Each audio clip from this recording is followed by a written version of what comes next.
Would you describe your swing as having great rhythm and tempo naturally? Don't feel bad if you say no with that question. Most golfers would. Most golfers feel like if they didn't have bad rhythm, they'd have no rhythm at all. But the reality is, rhythm and tempo is actually very easy to develop when you use the AXIOM movement. Now, you've probably tried a bunch of different things to develop rhythm and tempo. There's all sorts of gimmicks out there on the market. You can buy heavy clubs that essentially all they do is make you use your arms and hands even worse, which is what kills rhythm and tempo. Or perhaps you've bought one of those gizmos that you stick in your ear and they play a little beep when you should start the takeaway and the downswing and impact, and it feels impossibly fast. The reason is, it is impossibly fast if you're to think your way through the golf swing. You can't think and move fast enough because your brain can only juggle one thought at a time. You have to feel your way through the swing, and that's the only way you're going to develop proper rhythm and tempo. Trying to think your way through the swing is like trying to think your way through a dance move. You have to feel it. But of course, there's techniques and mechanics and fundamentals underlying that feeling. When I was creating the AXIOM, that was one of the things I was trying to accomplish for my students is, how can I teach you to move and feel a swing that teaches you how to hit the exact same proper mechanics and positions that the pros do, but without having to think your way through a swing? And that's what's so great about it. I found this feeling that allows you to move correctly, and also it turns off your brain. You don't have to juggle through 5,000 different swing thoughts and tips going around there. You need one simple feeling. So how do you discover your natural rhythm and tempo with the AXIOM? It's simple. I'm going to show you how to do it right now. So first, just throw the club down. The best way to get this feeling is to exaggerate the movement at first, so you have this very easy way to feel it, and then we're going to tone it down. So at first, you can even start without your arms. Just get that AXIOM movement, and at first you can stay on the merry-go-round. Just keep going around and around. Exaggerate your pelvis movement. So obviously my hips would never move this much in the golf swing. If they are, that's a problem. But at first, to develop a feel of rhythm, you have to be loose. You have to be soft and supple. If you're tight, you can't have any good rhythm and tempo. It's impossible. So as you start to do this, let your hips just relax and just kind of move around in a circle, driven by your pressure shift on your foot. The pressure shift is the gas pedal on the swing. You're just feeling this motion. And then you can start combining this with getting off the merry-go-round. How would you feel this? You can see I'm exaggerating. I'm even letting my toe come up off the ground just to exaggerate that feeling of that clockwise pressure shift. And then I start to combine getting off the merry-go-round. Now you can see I'm just naturally, without even thinking about it, starting to make a little clockwise movement with my hand. And I can feel as I go to get off the merry-go-round, it's when I start to release that club. I hold my hand out, starting to play the air guitar, right? Strumming up on the air guitar.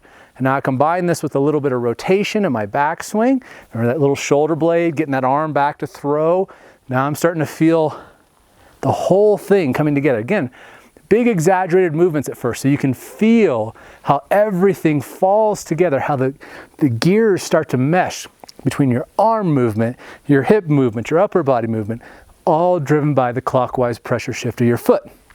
So as you start to do this together, it's very easy to feel a little natural rhythm and tempo. Now, of course, we don't want to make this big, crazy arm movement in your backswing. It just makes it too complicated. So we want to start toning that down. So from down the line, you're going to see it's going to start looking more like a conventional swing. I'm just making a little movement and starting to get that feeling of strumming up on the guitar as I begin to release, get off the merry-go-round and release the club. I'm starting to feel this natural rhythm and tempo. As I get comfortable with that, I can take a club. I can do it with just one arm, I can do it with my lead arm or trail arm, or I can do it with both. I still do the same thing. Starting to feel that pressure shift.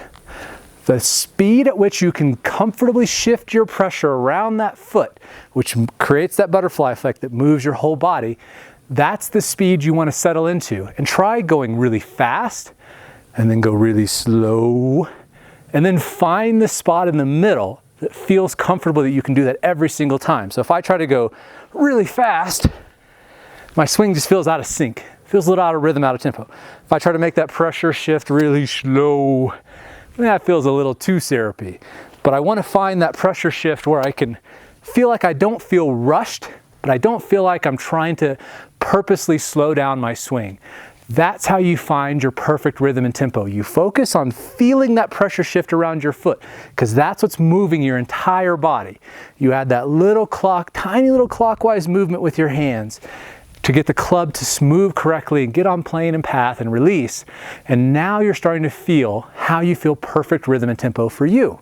So next time you're out on the course and you get to a shot that you're a little bit uncomfortable with and you can feel yourself getting a little bit tighter and a little bit more tense, do this little exaggerated movement. Just while your playing partner's hitting, just kind of start getting that feeling of getting your foot going, letting your arm make this little tiny loop to feel the movement in sync with your body.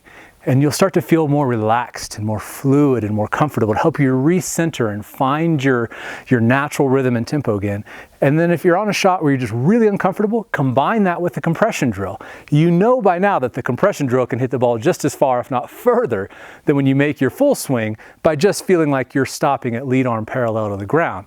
So if you just take that one extra club, perhaps if you need it, and step back, get yourself in rhythm and tempo, use the compression drill to hit that shot when you're a little uncomfortable, and you'll find that all of a sudden you can move freely again. It's a really simple way to get your rhythm and your tempo back on track, even in the middle of a round.